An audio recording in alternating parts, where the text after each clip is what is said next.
যাদৱ পায়েঙৰ দৰে এটুকুৰা হীৰাৰ বাবে আমি যোগ্যনে? মূলাই কাঠনি জ্বলাই দিয়া হ'ল।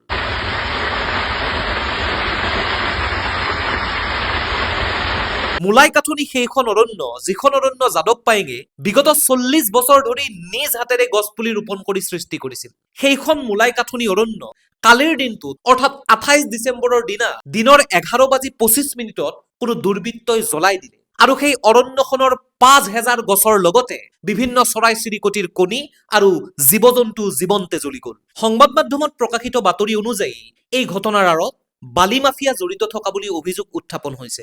কাহিনীটো এনেকুৱা ধৰণৰ, যাদৱ পায়েঙে তেওঁৰ মূলাই কাঠনি অৰণ্যখন যোৱা 2021 চনৰ পৰা সম্প্ৰসাৰণ কৰি গৈ আছিল আৰু তাৰ বাবে তেওঁ যথেষ্ট কষ্টও কৰি আছিল। আৰু সম্প্ৰসাৰিত সেই অৰণ্য অংশখিনিৰ কাষতেই চলিছিল বালি খনন কাৰ্য, যি বালি খনন কাৰ্যৰ বাবে সাংঘাতিকভাৱে প্ৰদূষিত হৈছিল যাদৱ পায়েঙৰ মূলাই কাঠনি অৰণ্যখন। আৰু সেইবাবেই মূলাই কাঠনিৰ কাষৰ বালি খনন কাৰ্য ৰোধ কৰিবলৈ যাদৱ পায়েঙে চেষ্টা কৰি আছিল।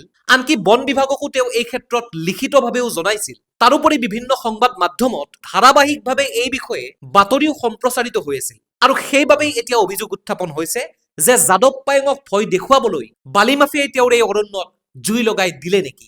এই ক্ষেত্ৰত উল্লেখ কৰিবলগীয়া যে অসম চৰকাৰৰ বন মন্ত্ৰী চন্দ্ৰমোহন পাটোৱাৰীয়ে এই ঘটনা সংঘটিত হোৱাৰ পিছত 28 ডিচেম্বৰৰ দিনা যাদৱ পায়েঙৰ পৰিয়াললৈ গধূলি 7:30 বজাত ফোন কৰি এই বালি খনন কাৰ্য বন্ধ কৰা হ'ব বুলি আশ্বাস দিছিল। আৰু তেনেকুৱা এটা প্ৰেক্ষাপটতেই সততেই মানুহৰ মনত প্ৰশ্ন উত্থাপন হৈছে যে বালি খননৰ ক্ষেত্ৰত ইমানখিনি বাতৰি সম্প্ৰচাৰ হৈ থকাৰ পিছতো, যাদৱ পায়েঙে ইমানবাৰ কৈ থকাৰ পিছতো কিয় অৰণ্যখন জ্বলাৰ পিছতহে বন বিভাগ অথবা মন্ত্ৰী চন্দ্ৰমোহন পাটোৱাৰীৰ গা লৰিল?